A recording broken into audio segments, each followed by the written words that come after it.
Presidente Traiano, boa tarde. Cumprimentando Vossa Excelência, eu cumprimento a todos e todas, em especial as professoras aqui da PEC Espanhol, cuja reunião está mantida amanhã para ser discutida por essa comissão. Presidente, eu tinha me preparado para falar, e vou falar no finalzinho, do episódio da morte de um adolescente de 13 anos na cidade de Apucarana, nas proximidades do Colégio Cívico-Militar Padre José Canalha. Mas eu percebi que o deputado Luiz Cláudio Romanelli, nosso primeiro secretário, leu uma mensagem que vem do governo do Estado. E me fiz a preencher algumas anotações e fazer algumas reflexões. Em dezembro de 2021, o estado de calamidade pública no estado do Paraná foi prorrogado até junho de 2022. Em março de 2022, foi promulgada a Lei 20971, que revogava a lei anterior que obrigava o uso de máscara no estado do Paraná, porque a pandemia do coronavírus já dava sinais de desaceleração. Ainda em março de 2022, a Secretaria de Estado publicou a Resolução 188/2022, em que relaxa a utilização de máscara em todo o território, mantendo a obrigatoriedade do uso apenas em situações específicas. Esses dois últimos eventos, somados à aprovação e promulgação de uma lei que impede a cobrança de comprovante vacinal, mostra que o estado do Paraná não considera mais situação de calamidade pública a questão do coronavírus aqui em nosso estado. Ao mesmo tempo, ao considerar essa situação de calamidade pública, o Estado utiliza ela em quase tudo, mas ela não foi o suficiente para ser utilizada nos gastos da saúde, da Secretaria de Saúde do Estado. Nos 3 anos, 2019, 2020 e 2021, o Estado simplesmente cumpriu a meta fiscal de 12%, de 12,2% a 12,5%. Ou seja, a lei da calamidade pública valeu para tudo, menos para a saúde no Paraná. Usada para várias coisas. Para se ter uma ideia, nesse primeiro quadrimestre, não chegou a 5% o investimento em saúde.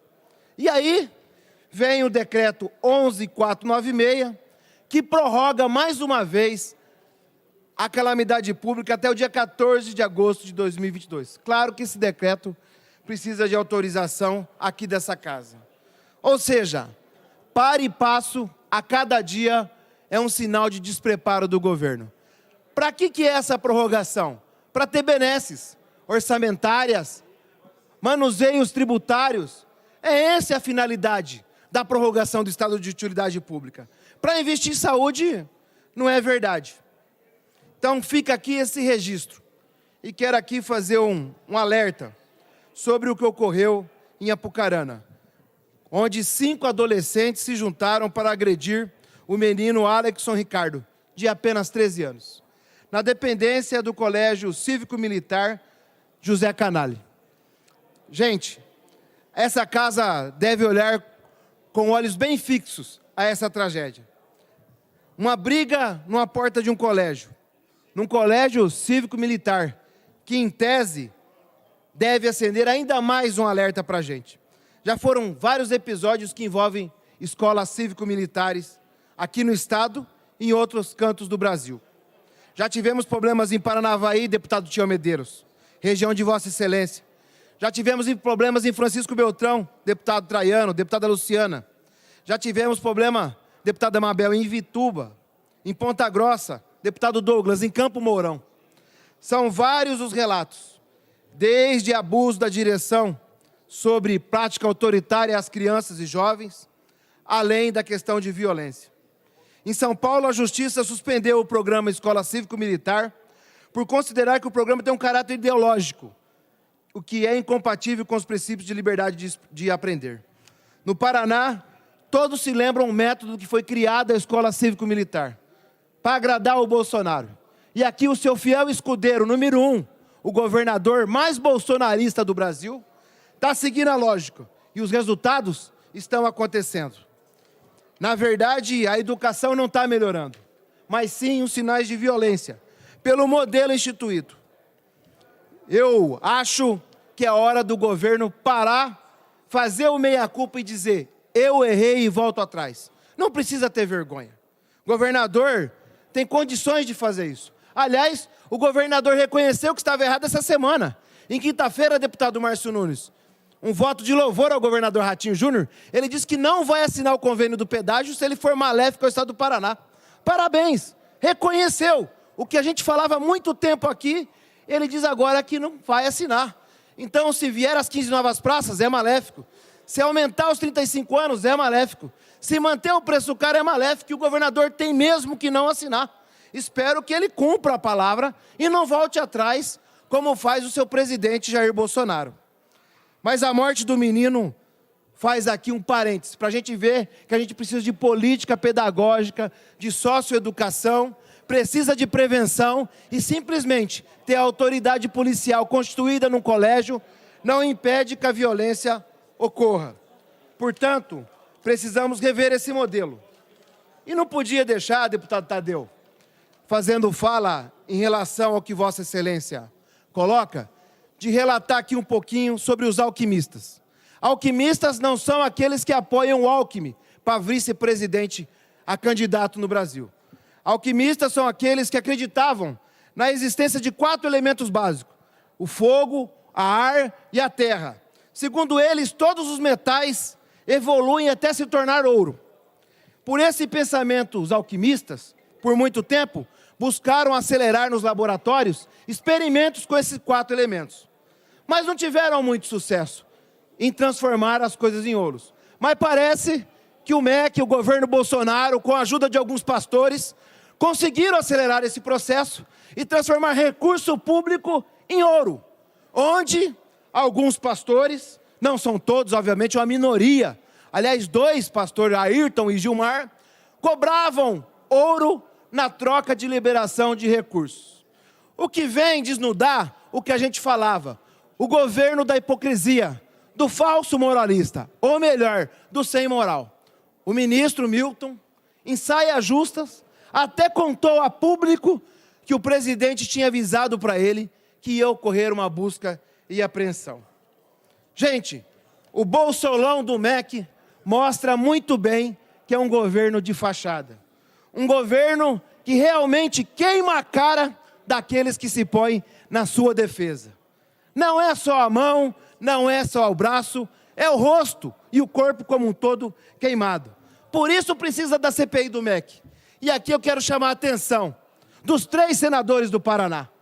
O paladino da moralidade, Álvaro Dias, que não assinou a CPI do MEC. O senador Flávio Arnes, que é um senador ligado à educação.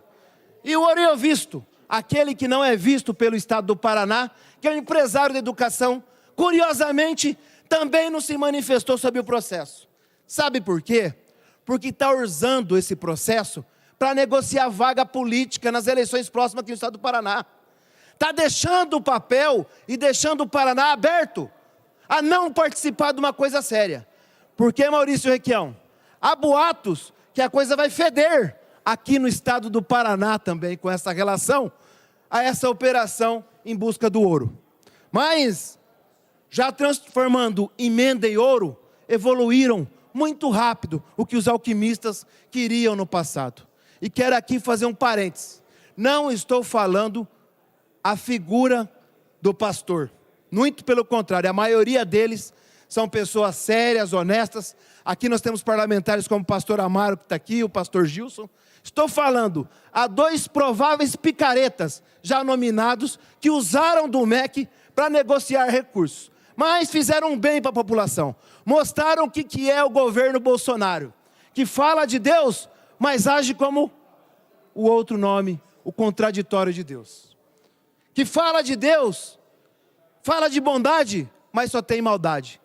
Fala que espraia o amor, mas a realidade da ação é o ódio. Chega do falso pastor. O falso pastor, o provável e nunca que foi Messias, não representa o que o Brasil precisa e o que é que a sociedade espera de um dirigente. Muito pelo contrário. A cada dia uma mentira é exposta. E cada vez mais o governo se complica, porque conta outra mentira para desmentir a mentira já contada. Acho que vale.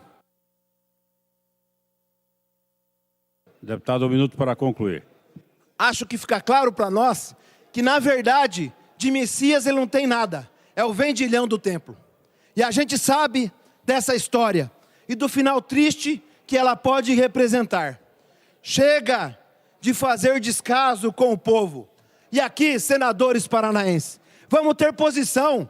Vamos defender o povo paranaense. Parece que o Paraná não tem senador. Parece não. Após esse episódio, fica constatado que não existe senador no estado do Paraná que defenda o povo paranaense. Ao menos, vamos lutar para a história não feder no Paraná e, se feder, que a gente aponte quem são os culpados desse processo. Obrigado, presidente.